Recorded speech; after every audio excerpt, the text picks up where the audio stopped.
This is Advisor Intelligence, the podcast for investment advisors and financial institutions.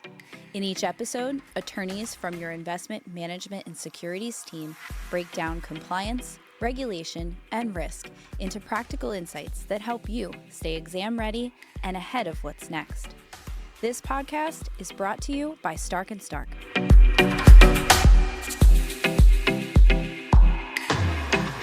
Hello. Welcome to Advisor Intelligence. My name is Joseph Antonikakis. Ron Minsky. And I'm Jeff Lang. And today we're talking about what we're calling basic blocking and tackling. In other words, the tasks that advisors need to do on sort of a daily, weekly, monthly, quarterly, annual basis as part of their compliance program. And these are tasks that folks outsource to us. We have an annual compliance program where people can outsource a lot of these tasks to us, and it's a fairly large program. And we're going to talk about a number of those tasks. And I'd like to start with some of the easier ones, and then we'll sort of get a little more complex as we go. Number one, Form ADV. We talked about it a little bit on our last episode, but Ron, if you could give us an idea of when Form ADV needs to be filed for investment advisors. So the main time that Form ADV needs to be filed is your annual amendment. And that is essentially at the end of your fiscal year, December 31st. So after December 31st, you produce your annual amendment, and that annual amendment is due to be filed on March 31st. Yeah, or like within 90 days Within 90 of the firm's days fiscal of year the firm's end. fiscal year end. Yep. And then it is deliverable to your clients within 120 days Of the your fiscal firm's year fiscal end. year end. Yep. And so you have the annual amendment, and then in addition to that, if there's any sort of like material change, you also have, people call it different things. There's the interim amendment or the other than annual amendment. What are some instances in which that might need to be filed? So the other than annual amendment, as Joe mentioned, is filed when you have a material change. Certain material changes might be a change in management, a change in ownership, maybe a change in your fee structure, a change in the services that you're offering. Change in disciplinary history, which we see sometimes. History, absolutely. So these are material changes which require you to file your other than annual amendment promptly. There's no set definition for the term promptly, but generally we recommend within 30 days of the material event that you file your other than annual amendment and deliver it to your clients. Yeah, precisely right. Sort of related to the ADV, I also wanted to talk about notice filings, or at least for SEC registered advisors, it's called notice filings. If you're a state registered advisor, we're just talking about a registration. Jeff, when somebody needs to get notice filed, or like how does somebody know when they need to get notice filed or registered in a state? Well, for an SEC registered investment advisor, it's going to boil down to where do I have client counts that are going to trigger state notice filings. Now, in most states, we're tracking to make sure when we have that sixth client. So in other words, more than 5, when we get that sixth person, that's going to trigger notice filing. And so what you want to be doing is monitoring very closely to make sure that if you cross over that threshold, you're notice filing accordingly. And you're not caught in a situation where you've gotten that sixth client, they've been on your platform for a while, and you've yet to notice file. So great to be tracking that information. There are 4 states that trigger notice filing with the first client. Those states are Nebraska, New Hampshire, Louisiana, and Texas. Client number 1 will leave you needing to notice file in any of those 4 states. Exactly right. And the same goes for registration. If you're a state registered advisor, right, it's not called notice filing in that instance. Right. It's a registration. And once you hit what the regulators call the de minimis, that minimum number of clients in that state, you're required to get registered as an investment advisor. And then you're, Right. if you're a state registered advisor, you have to sort of go through the registration process. State by state. State by state. Whereas with notice filing, oftentimes you're just paying a fee, and then the state is sort of just accepting you as, as notice filed in that jurisdiction. That's right. Sort of tangential to the ADV, we're going to talk about U4 and U5. When are these required to be filed, Ron? The U4 is required to be filed prior to anybody providing investment management services to a client. So if you're an investment advisor representative, you're going to need to be U4'd prior to providing any investment advisory services to your clients. And on the flip side, the U5 is filed when you terminate providing services to investment management clients. Right. Yeah, the way I explain it to folks is if somebody's coming into the firm, you're getting them U4'd. If somebody is leaving the firm, you're getting them U5'd. Right. But that's not the only instance where you file a U4 potentially. Jeff, if you want to maybe touch on if there's some material change, what the filing requirements may look Sure. like. So the U4, as Ron was correctly indicating, is filed basically in relation to, okay, now I am going to conduct business. I'm going to provide investment advisory services in state X. I'm now going to get U4'd in that state, so I can provide investment advisory services. I fill out my U4, it's approved by the state or states where I conduct business, and then off you go providing services.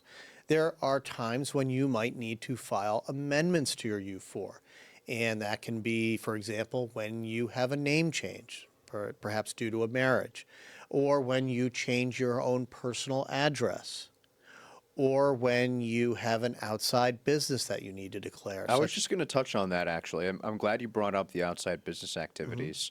There's a lot of questions that we get of, like, what constitutes an outside business activity? Yeah. So it's fairly broad in terms of, when we receive compensation.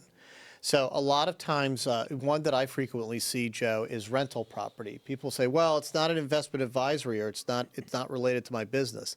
Yes, but it's a business that you conduct where you're making a separate income.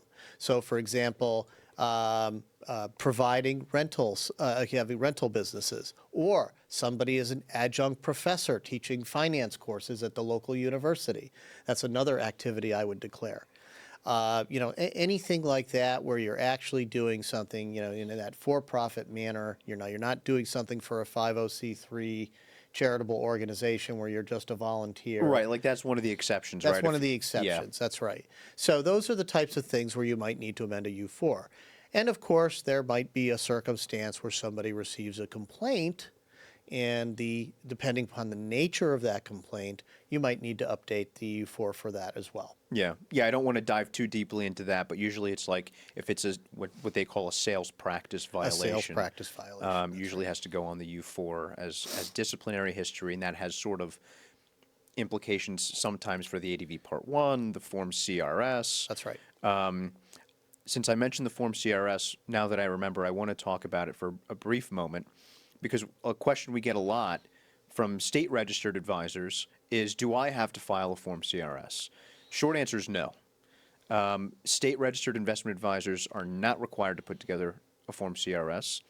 SEC-registered investment advisors are required to file it with the regulators, provide it to their retail clients, at least on an annual basis, and in various other circumstances. And that's sort of also one of the tasks that folks are required to complete as well. Right.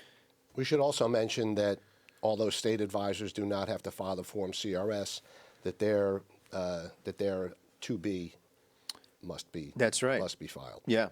To be or not to be is often the question that we get. And if you're a state-registered advisor, the answer is yes, to be. You have to file that via IAPD. If you're an SEC-registered advisor, I see maybe 20% of our clients who are SEC-registered actually file their Form ADV Part 2B in addition to their Part 2A, even though they're not required to. What I see a lot with our clients is that they may have their Part 2A and Part 2B in the same document. Yeah. So I when see they that too. file their 2A, they're in essence filing their 2B as well. Precisely. The other document I want to touch on, and it's, again, something that we deal with pretty much every day with our clients is updating the policies and procedures manual. The requirement is at least an annual review. Jeff, I see you want to say something. Yeah, the key behind the compliance manual is making sure that it conforms to how you do what you do, and that's very important. So to the extent that you have a compliance manual or you've received some form of off-the-shelf manual, you do need to make sure that you go through it and that you make sure it comports with how you do what you do in your day-to-day practice. And we can tell you from our vast experience in dealing with SEC and state level exams is that the examiners are very focused on reading that manual prior to or at the time they come in to visit you, and they're very familiar with it, and they're going to look at your practice in terms of what the manual says in it. That's probably the most frequent exam deficiency that I see when my clients go through an exam, is the deficiency where the examiner says, well, your manual says you do it this way, but in practice you actually do it that way. Yeah. And that's probably the most common deficiency that I see in SEC exams. And, a practical recommendation that I make to my clients is, obviously the manual is a big document, it's a lot to digest, but encourage folks on your team, if they specialize in a particular area, think your marketing person, your portfolio management person, folks who have particular tasks in the firm should focus on those relevant areas of the manual to make sure that they comport with how they do their day-to-day work. So it's important to focus particularly on your areas within the manual, in addition, of course, to understanding the whole manual. But certain people like the marketing team or the portfolio management team may be in a better position to evaluate whether the manual is accurate to their practice. And in addition to that regular review and updating of the policy manual, the other thing I wanted to talk about is sort of what we do as part of our annual compliance program. And like we said, we work with a lot of clients, large and small. I mean, I've got a client in the program who's a state registered advisor, under 100 million. The majority of those clients as part of the program, range from 100 or 200 million in assets to several billion in assets.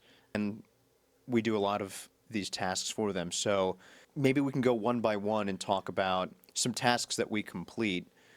Jeff, if you want to go first. Yeah, so I'll talk about the basic battery of testing that we do, and of course this is customized to each relationship.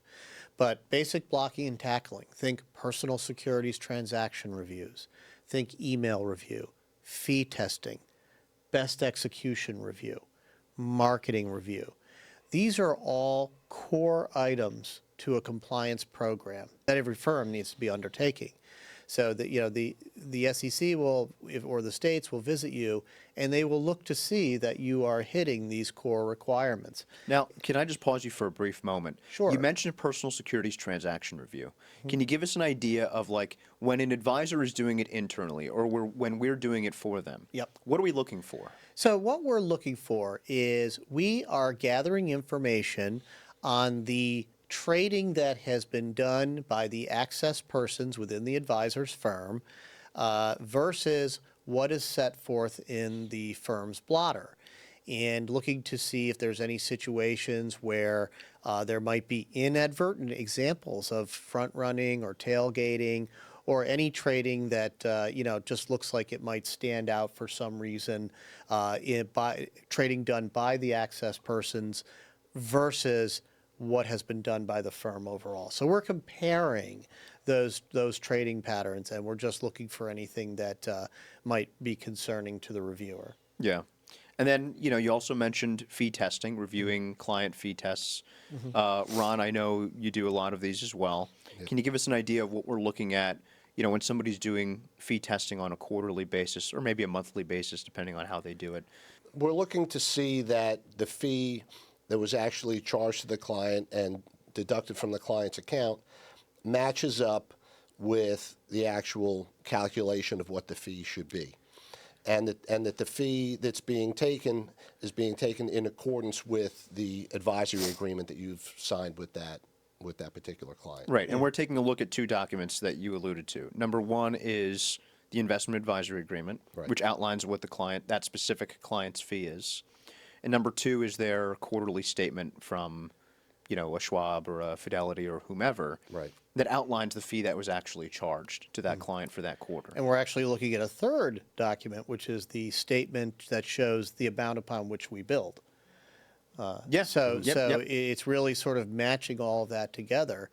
And a lot of times the input I'll get from my clients is, hey, all of this information is already in my Black Diamond or my Orion tool or whatever automated technology they're using to do fee billing.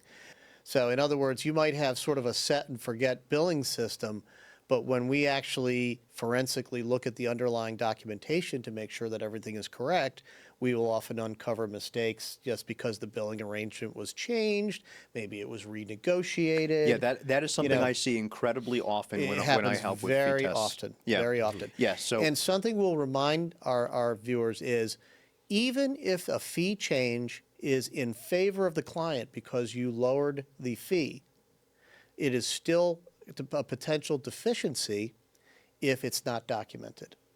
Yeah, and I've seen regulators point that out Yep. as a deficiency where, obviously if you're charging a higher fee than what you agreed to, obvious deficiency, obvious problem. But I've seen regulators, state and federal regulators, call out folks who are underbilling. And the question we ask is, well, this is in favor of the client. Why is this a bad thing?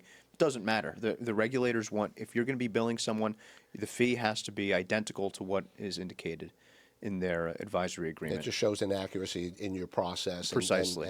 and in your practice. Yeah, it just could be a little sloppy. A couple more things I want to talk about. Best execution review, which again we do on a quarterly basis. We take a look at sort of securities that were purchased in a particular client account. We're doing a comparison to some publicly available information to ensure that the purchase of that security aligns with the price that was outlined at the time that it was purchased. And the last thing I want to talk about is Edgar filings, which we touched on briefly in the ADV episode. But of course, there are some filings that large traders need to file. That's the Form 13H.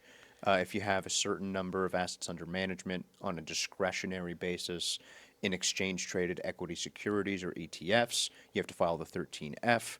And there are some 13D and G filings as well for folks who have 5% or more of a particular company's stock.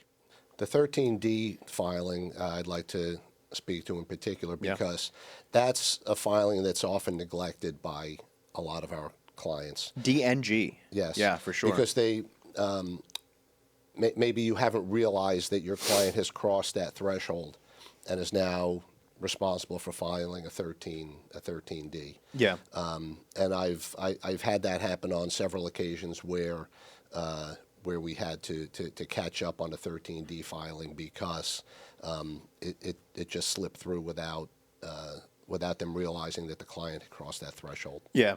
Instances where I see that the most is cases where the client is some sort of a C-suite executive or something like that at the company. At least that's where I see it with our clients. It happens with the C-suite executives, but it also happens with heirs. With heirs to a C-suite executive or an heir to a founder of a company that has since become a publicly traded entity. Yeah. And they don't realize that they've inherited stock that crosses that threshold. Yeah. Well, I'll tell you what, we talked about a lot of stuff. We talked about our robust annual compliance program, where we service, like we said, a lot of clients, and we do a lot of these quarterly tasks for them, from email review to personal securities transactions review to best execution to fee testing, and the whole slew of other tasks that we complete. And I'm glad that we had a chance to remind folks that you need to do these on a regular basis. It's not just a set it and forget it. It's not just a one-time. It's important to have a compliance calendar that outlines these tasks and when they need to be completed, so you can stay on top of your stuff. And if you don't want to do it, if you do want to sort of set it and forget it, so to speak, you can work with a compliance attorney, for example, who you might be able to outsource it to. So thanks, Jeff, and thanks, Ron, for your time. I appreciate it, and we look forward to seeing everyone on the next one. The Advisor Intelligence Podcast provides general information and commentary only. The content is not legal advice, nor does it create an attorney-client relationship. For more information about Stark & Stark services, please visit our website at stark-stark.com.